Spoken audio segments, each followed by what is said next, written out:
On this day in history, October 28th, 97 AD, Roman Emperor Nerva is forced by the Praetorian Guard to adopt General Marcus Ulpius Trajanus as his heir and successor. Included in the following is an excerpt from the 1944 edition of the Encyclopaedia Britannica, going over the history of the future emperor. Trajan, Marcus Ulpius Trajanus, 53 AD to 117. Roman emperor, was born at Italica, in Spain, on September 18, 53. The family to which he belonged was probably Italian by blood. His father began as a common legionary soldier and fought his way up to the consulship and the governorship of Asia. The younger Trajan was a soldier born and bred. For 10 years he was a military tribune, serving all over the empire. Then he held important posts in Syria and Spain. By 89 he had a considerable military reputation.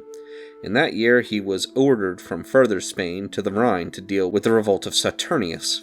He covered the distance very quickly, but the rebellion had been crushed before his arrival. He was consul in 91. Nerva, on his ascension, made him consular legate of Upper Germany, and on the advice of Licinius Sura, adopted him as his son and successor on October 27, 97. The Senate confirmed the choice and acknowledged him as the successor. Trajan, at the time, was in Germany. Shortly afterwards, at Cologne, he received news of the emperor's death, January 25, 98. Trajan's authority was at once acknowledged all over the empire. He gave the Senate an assurance that, like that given by Nerva, that he would neither kill nor degrade any senator, and ordered the foundation of a temple and cult in honor of his adoptive father, but he did not come to Rome till he had inspected the Rhine-Danube frontier. The Praetorians, who had been a menace to Nerva, were quickly overawed, and he proceeded to make his long-awaited entry into Rome. Here, he at once made himself popular with both Senate and people. Soon afterwards, he left for his first Dacian campaign.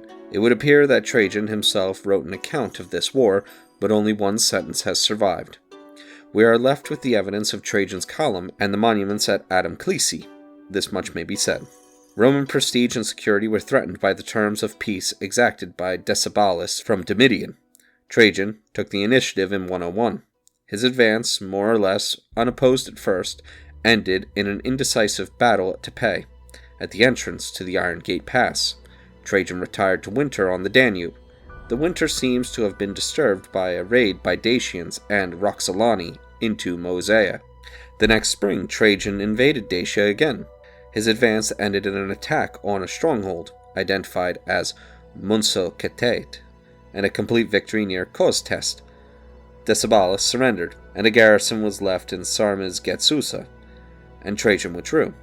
In 105, Decebalus revolted, and again, probably, invaded Moesia. Trajan started at once from Ancona, and seems to have spent the first season in Moesia, making his way to his bridge at Pontes and wintering there. The next year, 106, after prolonged and desperate fighting, Sarmiz-Getsusa was taken, and Decebalus committed suicide.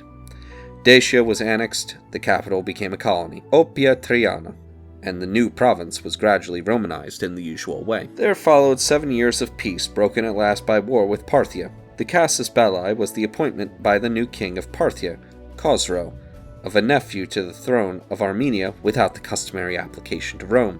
But there must have been something behind that, for Khosrow's instant apology failed to placate Trajan. There were 3 campaigns. The first, 114, resulted in the annexation of Armenia almost without opposition. The next year, still without much fighting, Trajan occupied Mesopotamia up to the Tigris. There he halted and went to Antioch for the winter. In 116, he first marched through Edessa and Nisibis, forced the passage of the Tigris without difficulty, and annexed Adiabene, which became the province of Assyria. Then he turned down the Tigris to Ctesiphon. Khosrow fled, and Trajan went on downstream to the shores of the Persian Gulf, where he looked over the waters to India and said, sadly, "If only I were younger." The captured territory became the province of Parthia. Then, on the way back, the trouble started.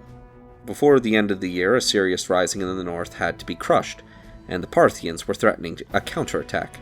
Trajan decided to abandon Lower Mesopotamia, installed the young prince Parthomasipates as king in Ctesiphon, and withdrew, not without trouble on the way. Meanwhile, the Jews all over the east had risen and massacred everyone they could find, Greeks and Romans alike.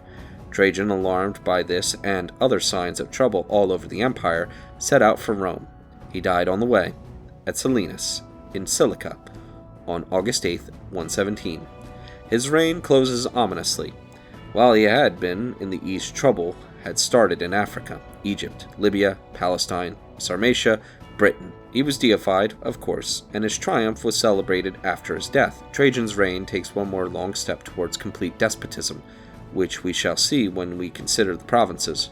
For Italy, Trajan did much. His new forum was the glory of Rome.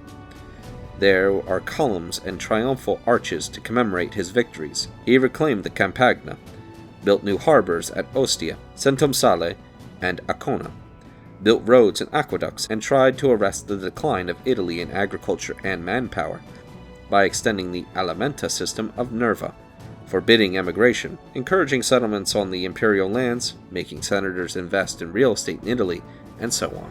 His provincial administration is a little less easy to summarize. In intention, it was excellent, but his long absence in the east led to difficulties. Numerous prosecutions for extortion show the extent of the evil and the emperor's efforts to stop it.